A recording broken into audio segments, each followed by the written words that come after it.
दी हुई शक्ति का दुरुपयोग करता है तो उसको मैं तेरी तरह दुनिया से निष्कासित कर देता हूँ। इस प्रकार चर्चा हो रही और ऊपर ब्रजवासी लोग पछाड़ खाते हुए दौड़ करके चले जा रहे हैं। यशोदा मैया, नंद बाबा, गोपी ग्वाल, लेकिन इनकी तो बात छोड़ो। इसी बीच में गायों के बछड़ों ने अपनी माँ का दूध पीना छोड़ दिया। कृष्ण की याद में गायों ने चरना छोड़ दिया है। आबाल वृद्धवनिता सर्वे पशवंग प्रत्ये निर्जुग्मो कुलाद दीना श्री कृष्ण दर्शन लालसा। आबाल, बूढ़े, बच्चे, नौजवान, सर्वे पशु अंग प्रत्यय, पशुओं की वृत्ति स्तब्ध हो गई है कृष्ण के वियोग में। यशोदा मैया का भाग क्या है? कूदे श्याम करने सुन गौरी आई यशोदा याद मैया, ब्रज में हाहाकार मचो फिर कन में डकरा मच गईया। जमुना गौ जल आग भयो याई में समाये गई मेरी श्याम चिड़ैया। कर कर याद मेरी छाती फटे इन लोकन को बोल मेरो इकलो कन्हैया। आज मैया को, बाबा को, ग्वाल वालों को दाऊ जी समझाते हैं, अरे चिंता मत करो, कुछ नहीं बिगाड़ सकता कालिया नाग हमारे कन्हैया का।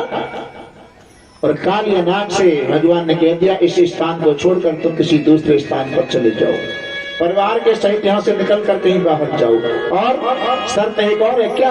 अगर किसी ने भी परिवार में से मुड़ करके वृंदावन की तरफ देख लिया, ब्रज की तरफ देख भी लिया, वही पत्थर क्या हो जाएगा। अगर हमारे दिल्ली जो जाने वाले लोग हैं, हमारे ठाकुर साहब रिफाइनरी क्षेत्र में गांव पड़ता है। 2007 में 13 मई से मेरी कथा हुई थी इनके यहाँ। हरिश्चंद्र जी खड़े हो जाओ, ठाकुर साहब हैं, इनके यहाँ मैंने कथा करी। तो जैत गांव भी ठाकुरों का ही है। हाईवे जब गया है, हाईवे रोड है, तो एक हाईवे के किनारे पुरानी पोखर है, वहां आज भी देखना जाकर के तो एक पत्थर का सर्प इस प्रकार से है। जैत में है, ये उस समय का ही पत्थर है, वही पत्थर का सर्प हो गया। इसने मुड़ करके वृंदावन की तरफ देख लिया। अब कालिया नाग यहाँ पर क्यों रहता है? छुप करके रहता है, क्योंकि सर्पों की और गरुड़ की, इन दोनों की जो माती होती कद्रू और बनता, इनमें परस्पर विरोध था। कोई भी सर्प जन्म लेता है, उसको जन्म लेते ही गरुड़ जी खा जाते हैं। शिकायत ब्रह्मा जी के पास पहुंची। ब्रह्मा जी ने यह कह दिया गरुड़ जी से कि 1 महीने में अमावस्या के दिन एक सर्प आपको मिलेगा, बाकी आगे पीछे तुम किसी सर्प से हाथ नहीं लगाओगे। तो नंबर बाय नंबर, अगली अमावस्या को उनका नंबर है, अगली को उनका। जैसे नंबर कालिया नाग का आया तो गरुड़ के वैसे कालिया नाग छुप करके यहाँ पर कालीदेव पर रहता है। कालीदेव पर गरुड़ जी नहीं आते, उनको जानजन ऋषि का साप लगा था। उस स्थान को छोड़कर कालिया नाग परिवार को लेकर दूसरे रमणक द्वीप में चला जाता है। यमुना शुद्ध हो जाती है। कार्तिक का महीना आता है, ब्रज की गोपियां कार्तिक के महीने में स्नान करने जाती हैं। कौन सी गोपियां? अविवाहित, अनमैरिड, जिनकी शादी नहीं हुई है, कार्तिक स्नान करती हैं बहन बेटियां, न्योरता स्नान करती हैं बहन बेटियां।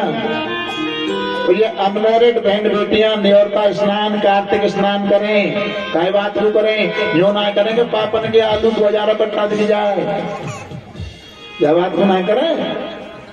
उनके कहने का भाव क्या था? स्नान क्यों कर रही है? बालू की कात्यायनी देवी की मूर्ति बनाई और स्नान करने के बाद में उस मूर्ति से निवेदन करती हैं, कात्यायनी महामाये महायोग निधीश्वर नहीं लगो पशुतम देवी पतिंदे कुरते नमः।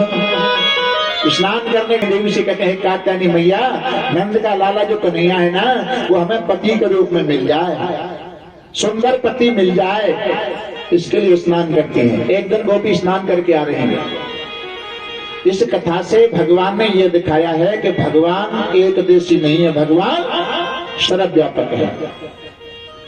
उन गोपियों से कहा भगवान ने, गोपियों, जल के अंदर निर्वस्त्र होकर के स्नान करने से पाप लगता है, और पाप दो तरह का है, लौकिक और पारमार्थिक।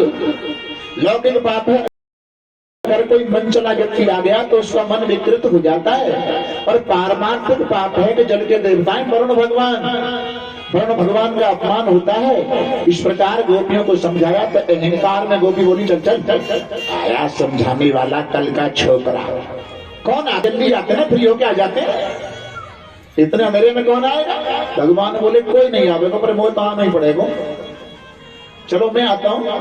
स्नान करने गई, वस्त्र किनारे पर हैं, भगवान पीछे से गए और गोपियों के वस्त्रों को चुराकर यमुना किनारे कदम का वृक्ष उसके ऊपर चढ़ गए, और एक एक डाली पर गोपियों के वस्त्रों को टांग दिया।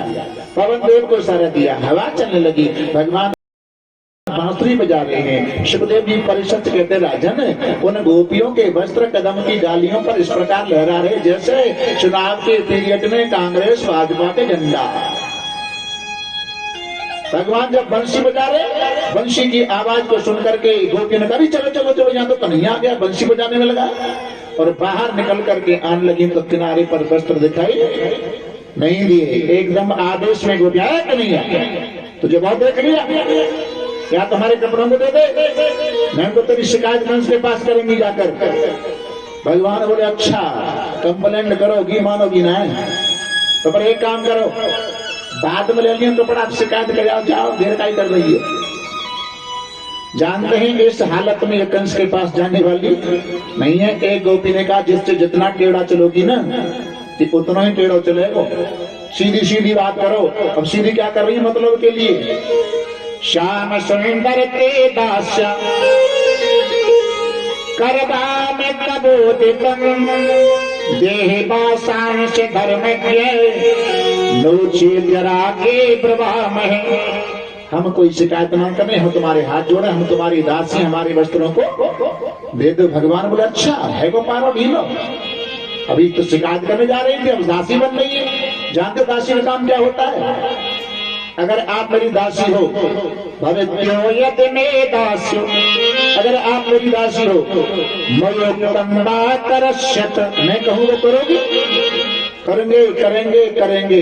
अत्रागत शवासांसी प्रतीचन तो सच, इसने कहा करोगी। ऐसी हालत में पागल गया। गोपियां कहती हैं, कैसे आमे, हमें तो तुम्हें शर्म लग रही है। अच्छा, मुझे शर्म लग रही है, यानी भगवान को कदम के वृक्ष पर गोपी समझ रही है। भगवान बोलते, एक काम करो, सब यमुना के जल में एक एक डुबकी लगाओ, मैं सबके वस्त्रों को देके चला जाऊंगा। और जैसे भगवान के कहने से एक एक डुबकी सभी गोपियों ने नाक पकड़ के डुबकी लगाई, तो भगवान यमुना के जल के अंदर भी सबकी बगल में जाके खड़े हो गए, उछल के बाहर निकल गई। ये तो यहाँ भी आ गया। भगवान इस कथा ये सिखाती है क्या, पाप करने वाला व्यक्ति अगर कोई पाप छुपके पाप करता है और उसे 5 वर्ष का बालक देख ले, भयभीत हो जाता है। इस बच्चे ने मुझे देख लिया, अरे पागल, ये तो 5 वर्ष का बालक है, अनभिज्ञ बालक है, लेकिन जो दुनिया का दृष्टा है वो दुनिया को देख रहा। तू 7 कोठरी के भीतर बंद होकर के पाप कर ले, फिर भी तुझे दृष्टा बन करके वो देख रहा है, उससे कुछ छुपा हुआ नहीं है। भगवान एक दृष्टि नहीं है। अब इस कथा का आशय कौन है? भगवान ने ये ओढ़वे वाले और पहरे वाले वस्त्र ना चुराए। गोपी कौन है? जीव। कृष्ण कौन है? ईश्वर। वस्त्र क्या है? अविद्या। वस्त्र है अविद्या। भगवान ने जीव के अविद्या रूपी वस्त्रों का हरण किया है। जीव और माया के बीच में पतला सा माया का पर्दा रहता है। वनवास में जब राम लक्ष्मण सीता भ्रमण करते हैं तो आगे राम, पीछे सीता, उनके पीछे लक्ष्मण। ओ भय बीच सी सोहत जैसे ब्रह्म जीव बीच माया, जैसे दोनों के बीच में सीता जी इस प्रकार से सुशोभित होती है जैसे ब्रह्म और जीव के बीच में माया सुशोभित हो रही हो। पतला सा पर्दा है, अब पतला सा पर्दा हट जाए प्यारे तो जीव और परमात्मा की एकता हो जाए, एकता हो जाए। भाई लेट तो हम भाई आज और लेट नहीं तुम भाई तो नहीं 10 मिनट और दे दो।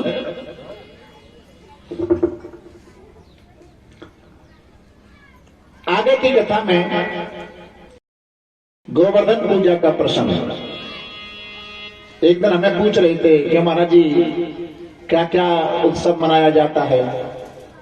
मैंने भैया मेरी कथा में 5वें दिन केवल ठाकुर की झांकी निकलती है, नंदोत्सव बनता है, बाकी आगे पीछे और कोई मैं उत्सव नहीं मनाता।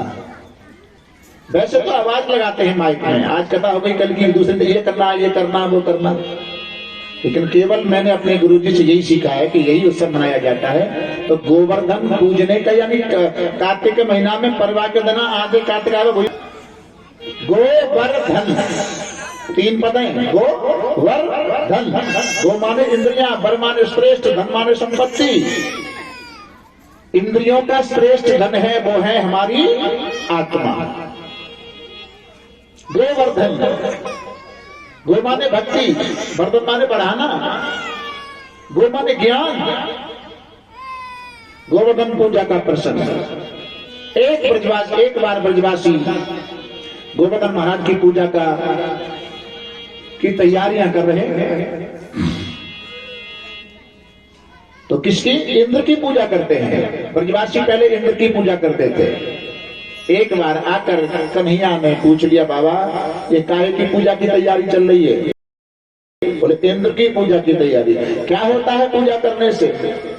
बोले हम इंद्र की पूजा करते हैं, इंद्र हमारे लिए अन्न पैदा कर वर्षा करता है, वर्षा से अन्न पैदा होता है, अन्न से हमारे प्राणों की स्फूर्ति होती है। भगवान बोले इंद्र हमारे लिए अन्न पैदा नहीं करते। तो अब आप अपने इस इंद्र की पूजा छोड़कर हमारे गोवर्धन महाराज की पूजा करो। उपनिषद का एक सूत्र है, इस पत्थर पूजा को लोग कहते हैं जड़ प्रकृति की पूजा। अंधकम प्रवश्यंती ये संभूति उपासते तत्व भूयते संभूतमा गोम्रता। उपनिषद कहता है जड़ प्रकृति की, जड़ प्रपंच की पूजा करने से अंधकार को प्राप्त होते हैं। लेकिन हनुमान दर्शन में सुग्रीव ने राम जी से कहा है क्या? अतो विद्या मोपास्ते सो अंधेतम तमस्मज्जति। माने नहीं तो माने जल। पूजन सामग्री में सबसे पहले हो जल से शुद्धिकरण वगैरह कराते हैं। अतोय बिना पूजन सामग्री के जहां कहीं भी पूजन किया जाए वही आपका ब्रह्म पूजन माना जाता है। तो आज गोवर्धन महाराज की पूजा के लिए तैयारियां हो रही हैं। ब्रजवासी लोग कहते हैं महाराज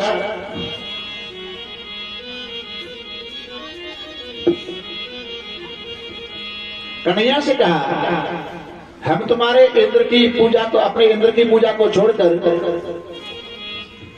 और तुम्हारे देवता की पूजा कर इंद्र नाराज हो गए तो क्या वो इंद्र के कोप से हमें बचा सकते हैं? भगवान कृष्ण बोले हाँ बचा सकते हैं। टूटी फूटी सेवा करें स्वीकार करेंगे? बोले स्वीकार है। हम भोग लगाए उसे भोग पाने के लिए आ सकते हैं? बोले आ सकते हैं। लेकिन पहले एक और समझना कि गोवर्धन है कौन? ये है द्रोणागिर के पुत्र, जहां से हनुमान जी संजीवनी बूटी लाए हैं। द्रोणागिर के पुत्र हैं, रावण के बाबा थे पुलस्त्य ऋषि। उन्होंने द्रोणागिर से कहा कि अपने इस पुत्र को आप मुझे दें तो मैं इनको काशी में स्थापित करके अपने मनोकामना पूर्ण करूं। आज कोई किसी के बेटे को मांगे तो चाहे कितना भी कोई खराब बेटा क्यों ना हो, लेकिन माँ बाप उसको खुशी नहीं दे सकते। मना कर दिया, दुखी हुए। गोवर्धन जी बोले पिताजी ये संत हैं, पुलस्त्य ऋषि संत हैं, इनकी सेवा में आप मुझे भेज दो, मैं इनके साथ जाऊंगा। और पुलस्त्य ऋषि से कहा महाराज मैं आपके साथ तो चलूंगा लेकिन पैदल नहीं, आपके हाथ पर बैठ के चलूंगा। और शर्त यह है कि जहां कहीं एक बार आप मुझे रख दोगे फिर वहां से आगे में खड़ा होकर नहीं जाऊंगा। गोवर्धन महाराज को पुलस्त्य ऋषि लेकर व्रज में होकर के निकल रहे काशी के लिए। उनके संध्या वंदन नित्य नयन का समय हुआ। गोवर्धन को जहां गोवर्धन ब्रज में है वहां स्थापित करके अपना नित्य नयन किया और नित्य नयन करके कहा आओ हाथ पर बैठो चलो काशी चलें।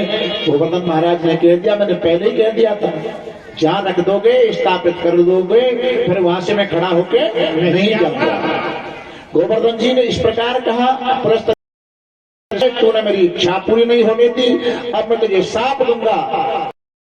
कलयुग में तुझे कोई एक बार अस्त्रता से पहाड़ कहेगा तो तू एक तिल के बराबर कम हो जाएगा। गोवर्धन महाराज ने कहा, आपका साप मुझे मंजूर है, लेकिन ब्रज के लिए मेरा ये वरदान है कि जब तक मेरी चोटी पृथ्वी के बराबर समतल नहीं होगी तब तक प्रलय भी ब्रज का कुछ बिगाड़ने वाली नहीं है। हमारे विद्वान लोग पीछे बैठे हैं, गुजरात में, उत्तराखंड में, बॉम्बे में कितने बार भूकंप वगैरह आ चुके हैं, लेकिन ब्रज में कभी आपने सुना कोई घटना घटित हुई?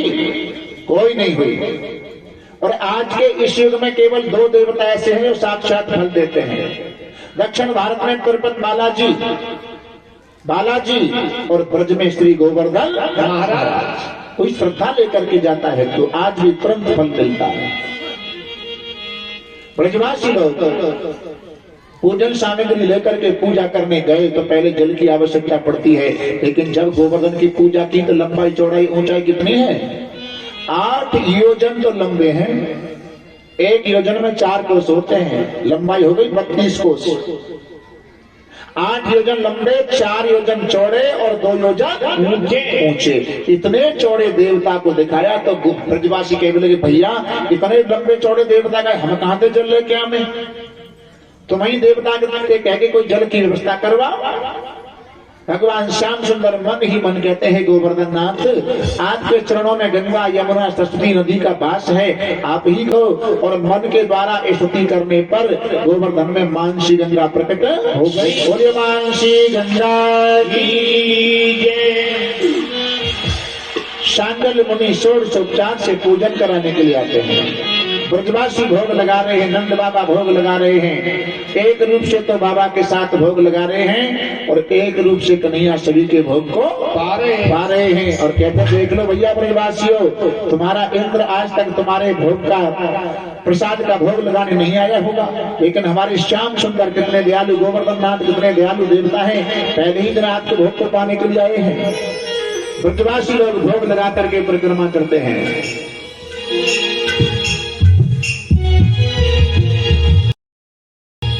हिरो राधा रमन गिरधारी, गिरधारी श्याम बनवारी।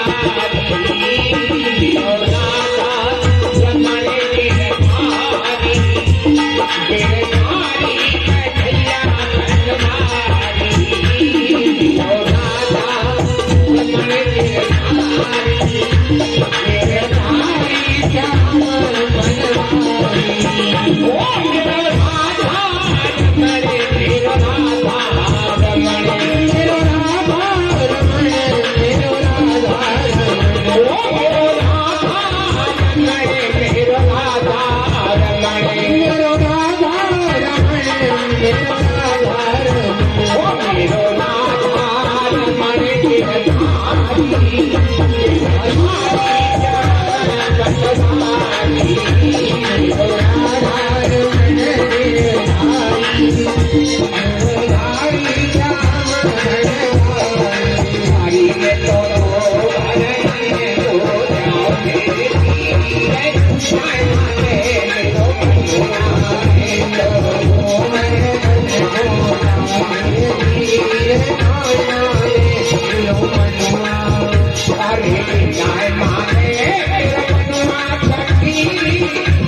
जय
और चलन नहीं घंटा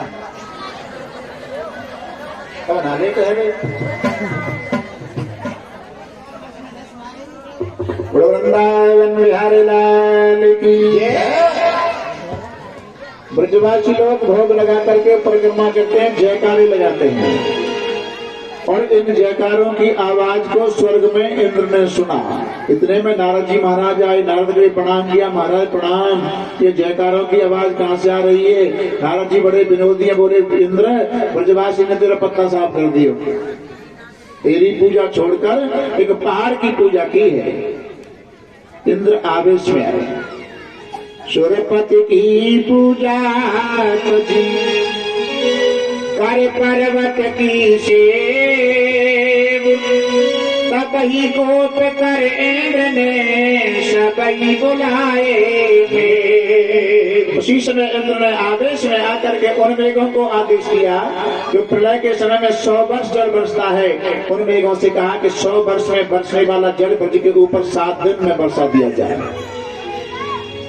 गणम सामर्थ्यकम नाम मेघा नाम चरणति कारणम, ऋतो इंद्रो प्राचोदयात वाक्यम चाहे सुमान्यतः।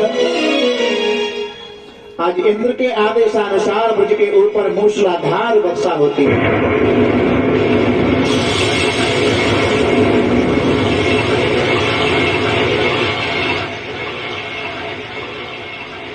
हाथी की सूंड के बराबर मोटी मूसली। ब्रजवासी लोग कहते हैं इंद्र की पूजा को छोड़कर हमने गोवर्धन की पहाड़ की पूजा की है, हम इंद्र के क्रोध कोप से बच नहीं सकते। भगवान बोले हमने जिनकी पूजा की है उनकी ही शरण में चलो। गोवर्धन महाराज की शरण में आए, भगवान ने किन्नी उंगली पर गोवर्धन को धारण किया, सभी उनके नीचे रहे। 7 रात लगातार वर्षा हुई। लेकिन सुखदेव जी कहते हैं परीक्षित, एक भी बूंद ब्रज के ऊपर जल की नहीं आई। आखिर प्रलय का जल कहां चला गया? इस प्रलय के जल का पान अगस्त मुनि ने किया। कहा कुंभ के कहा सिंधु पारा, सो शिव सुजत सकल संसार। 7 दिन के बाद में जब कन्हैया ने गोवर्धन को स्थापित किया और इंद्र ऐरावत पर सवार होकर के देखो ब्रजवासियों की क्या दशा है। कहते हैं एक भी बूंद इंद्र को ब्रज के ऊपर दिखाई जलती नहीं दी तो इंद्र लज्जित हो जाते हैं। ब्रज में आते ही हाथी से नीचे उतर गए, हाथों को बांध लिया, दांतों तले तनका लगाया, क्षमा याचना करते हैं और कहते हैं पिता गुरुस्तम जगता मधीशो, दुरत्य काल उत्पात दंड, पिता से चातन समीर से विधुर नाम जगदीश मानिनम।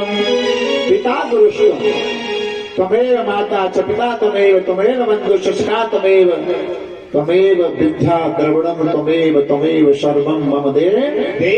आप मेरे पिता के तुल्य हैं, मेरे गुरु के तुल्य हैं, जगत के नियंता हैं। मैंने गलती की, मुझसे भूल हो गई, मुझे माफ कर दो। इस प्रकार आज इंद्र को क्षमा किया है। लेकिन आज ब्रजवासी लोग कहते हैं क्यों भाई, ये माखन चुराया तेरा माखन नाम चोर नाम पड़ गया, क्षीर चुराई क्षीर चोर नाम पड़ गया। लेकिन ये बता शक्ति चुराने के खिलाफ तेरे अंदर कहां से आई है? इतने भारी गोवर्धन को तूने धारण कैसे कर लिया? भगवान अपना नाम नहीं ले रहे, उनको श्रेय दे रहे हैं। भैया मेरी कोई ताकत थोड़ी है, तो किसकी ताकत है? कछु माखन को बल बढ़ो, कछु गोपन करी सहाय, श्री राधे जू की कृपा से धन गिरवर लियो उठा। कुछ तो आपके माखन की शक्ति है, कुछ आप लोगों का सहयोग और विशेष करके तो राधा रानी की कृपा, राधा रानी की कृपा है। इंद्र ने इस प्रकार के ब्रजवासियों के प्रेम स्वर्ग में रहने वाले इंद्र देवता कहते हैं महाराज अब मेरा मन स्वर्ग में जाने के लिए नहीं करता है। भगवान बोले अरे अरे आप जैसे स्वर्ग में रहने वाले देवता को, ऐश्वर्यशाली देवता को करीब कांटों में क्या मिलेगा? जाओ ना लौट करके स्वर्ग में।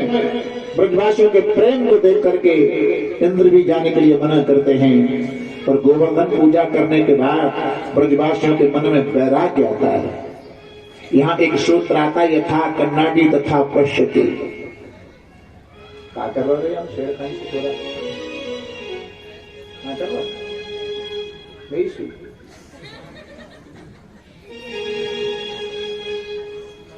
खा सकता है, कोई बात ना। एक गुरुजी ने कोई चेला बनाया, चेला परीक्षित जी। तो चेला जब बनाते हैं तो पहले अपनी मूर्ति दे देते हैं, एक भगवान की मूर्ति, एक अपनी मूर्ति। और जब चेला करे वो दुकान, तो फिर गुरुजी आए। तो गुरुजी ने बोले, गुरुजी बोला हाँ, एक अपना फोटो दे दो। जो तो फोटो में देना ना बोले, वो तो घर दे क्या करे कि सवारा दिन दुकान पे झूठ साँच बोलूं, तुम्हारी कसम खावा करूंगा। तो हमारी पास का तो वृंदावन बिहारी लाल की जय। जिसके नेत्रों पर जैसा चश्मा होगा संसार वैसा ही नजर आएगा। यथा कन्नाडी तथा प्रस्तुति, जैसा चश्मा वैसा ही देखना। जिसके नेत्रों पर भक्ति का चश्मा है उसे लाला भगवान दिखाई देता है। जिसके नेत्रों पर वात्सल्य का चश्मा है उसे अपना लाला दिखाई देता है। जिसके नेत्रों पर ज्ञान का चश्मा है उसे ब्रह्म दिखाई देता है। जिसके नेत्रों पर भक्ति का चश्मा है उसे भगवान है। जिसके नेत्रों पर योग का चश्मा से वो परमात्मा दिखाई देता है। जाकी रही भावना जैसी प्रभु मूरत देखी तिन तैसी। और कल की कथा जो शेष रह गई है, कल 12 बजे कथा आरंभ होगी और 12 बजे से लगभग 3:45 बजे तक कथा होगी। 15 मिनट के लिए आपको जिस ग्रंथ की आपने कथा सुनी है उस ग्रंथ का पूजन होता है। तो 10वीं बार तो शायद मैं ही यहाँ करा रहा हूँ। जैसे पूजन के लिए ऐसा मत समझना कि कल तो पूजन करवाएंगे तो पैसा मांगेंगे, होना जाए रहे, ऐसा मत करियो। पैसे नहीं डिमांड का होते ना। जैसे बता से आपकी श्रद्धा जो कुछ भी है वो सामान पूजन के लिए तैयार मिलेगा। पूजन ग्रंथ की कथा सुनिए, उसका पूजन लास्ट